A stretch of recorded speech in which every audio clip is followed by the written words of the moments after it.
Hi guys, your next assignment is going to be to graph one ellipse and one hyperbola. This is going to count as a test, so make sure you write the coordinates and you also sketch the graph and all the vertices and foci and etc. So right here, what we have is an ellipse. The reason why this is an ellipse is because we actually see a plus sign. And we can see right now from looking at the equation that we have numbers next to the x and the y. So that means our center is not at the origin. So our center, don't forget, we take the opposite by the x, which is -4, and we take the opposite by the y, which is 2. We still take the square root of each denominator, so the square root of 9 is 3, and since that's underneath the x term, we're going to go left, right, 3. And the square root of 25 is 5, and since that's underneath the y term, we're going to go up and down 5. So if I want to start sketching that right now, here I'll come to my graph paper. -4, 2 is the center. Left, right, 3. Up, down, 5.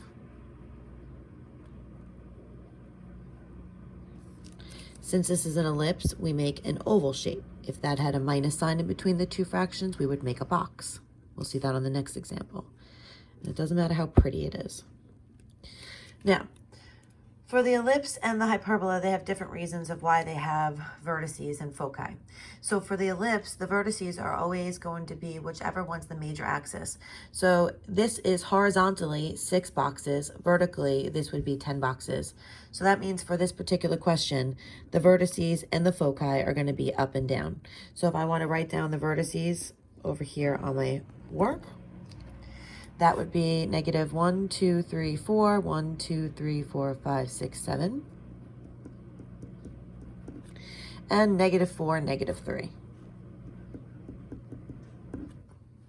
Okay. The last thing we need to do is find the foci, and the foci are always C units from the center. So to find C, we have to use our equation. C squared equals A squared. This is always going to have the opposite sign than what's in between the two fractions. So for an ellipse, we always subtract these terms. So since it's a plus sign in between the fractions, there's a minus sign in between the a squared and b squared term. This one does matter which one's a squared. We need to make sure we have a positive number here because we're going to be taking the square root. So that means out of 9 and 25, I'm going to say 25 minus 9. C squared equals 16, square root.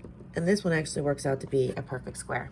So now I can come over here for my center. And remember, everything's going vertically because that's which way it's longer. So we're going to go up, 1, 2, 3, 4. And then go back to the center, down, 1, 2, 3, 4. And the last thing we have to do to make sure we don't lose points is to write the coordinates of the foci. So this is going to be -1, -2, -3, -4. 1, 2, 3, 4, 5, 6. And then this would be -4, -2. And I just want to emphasize, look at how all the x values are the same. So if this wasn't a perfect square, what you would just do is you would take your center, which we know we were going up and down, so you would have taken your y value, added the 4, which 2 plus 4 is 6, which we got by just plotting it, and then subtracting the 4. So 2 minus 4 is the -2, so that works out. All right, let's look at a hyperbola. Okay, so remember, that's the final answer with all of the sketching and plotting of everything, and then there's the work, and I expect to see similar work. Okay, for number 2, this one is actually a hyperbola because it has a minus sign in between.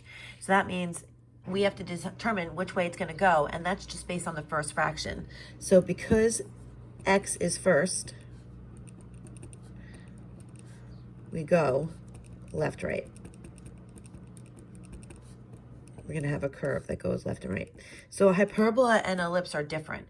If I would have just put the y squared fraction here, then that means everything would have been up and down. So we would have graphed our curve up and down, our vertices would be up and down, and our foci would be up and down. We're still going to take the square root of the number underneath the x squared term, which is 3. And because that's under x, we go left, right. And take the square root of 25, which is 5. And because that's underneath the y, we go up, down. And like I said to you before, for the hyperbola, I'm always going to give you 0, 0 because it's just a little bit easier since we have to do other things like the asymptote. So let's start plotting this information. So back to my graph paper. We're going to plot 0, 0, left, right, 3, up, down, 5. And I hope you realize that this is very similar to the hyperbola question. If I bring this back up again, this was the previous example. They both have 9 and 25. They both have the x squared and y squared. What's different is this one actually has a different center other than the origin, and then the minus sign and the plus sign. So they're so similar. We still went left, right. We still went up, down 5, just like on this one. But because of the shape, we know we have to do different things. So when I go and make this, instead of making an oval shape like up here, what I'm going to now do is make a box. So with an ellipse, when there's a plus sign, you make an oval. When there's a box, when there's a hyperbola, sorry, you make the box. And then every single time when you make that box, what we have to do is we have to make the asymptotes. So that's from center to corner, center to corner, center to corner. So to figure out which ones are the vertices, remember what I said from the very beginning on this question. It's all based on which fraction comes first. Since x squared came first, we're going to go left and right. If it was y squared, if I just changed the order of the fractions, I would have said that these were the vertices and I would have plotted from here. But because these are the vertices, I'm going to hug the asymptote and I'm going to hug the asymptote. I next have to find the foci. So to find the foci, we're going to actually say that we have, let me use a different color.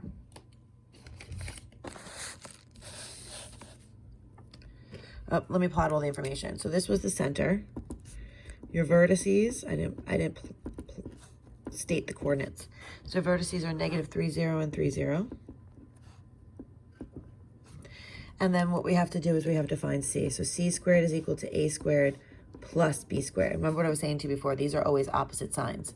Because we're adding, it doesn't matter. 9 plus 25. C squared equals 34. Square root. And when I use that, remember we said approximate to the nearest tenth for this whole unit on finding C. So when I use my calculator, I get 5.8. So that means coming back to this graph, we go from the center left, 1, 2, 3, 4, 5.8. And this point would be negative 5.80. Go back to the center, 1, 2, 3, 4, 5. And that would be 5.80. So our foci is negative 5.8, negative 5.8 comma 0 and 5.8 comma 0. The last thing we need are the equations of the asymptotes. So for the asymptotes, equation with line, we talked about that there were 2 of them, but this one's the easiest one. We need your slope, which is plus or minus a number, and your y-intercept, since we're intersecting the origin, is always 0, 0. To find your slope, we count from the center to the corner of the box. So we're going to go up 1, 2, 3, 4, 5, right 1, 2, 3. And then just put it all together.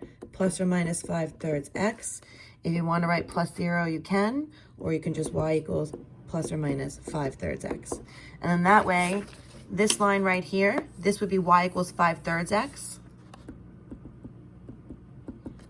And this line right here is y equals negative 5/3 x. So you don't actually have to label it on the equation, on the graph. I just wanted to show you that's why we have the plus or minus. There's 2 equations. One has a positive slope and one has a negative slope. I hope this helps you. The last thing I just want to talk about is just to say, what about if I just change this problem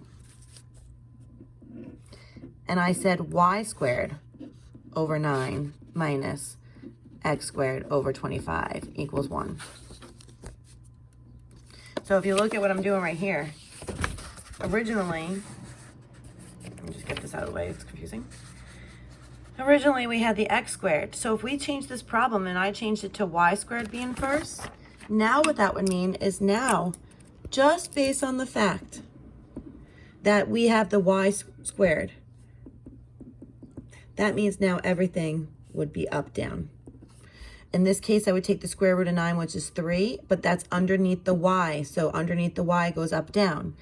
I would take the square root of 25, which is 5, but that's under the X. That would go left, right, and then I would make the box. So just be careful about that, and I would make my vertices the top and bottom point, and then draw my curve from that top and bottom point. If you have any questions, don't hesitate to ask me through the Talking Points app. All right, I hope this helps you, and you guys have been doing good, so this should be another easy grade for you. Again, don't hesitate to reach out if you need any help or if you need an extension. I will talk to you guys soon. Bye.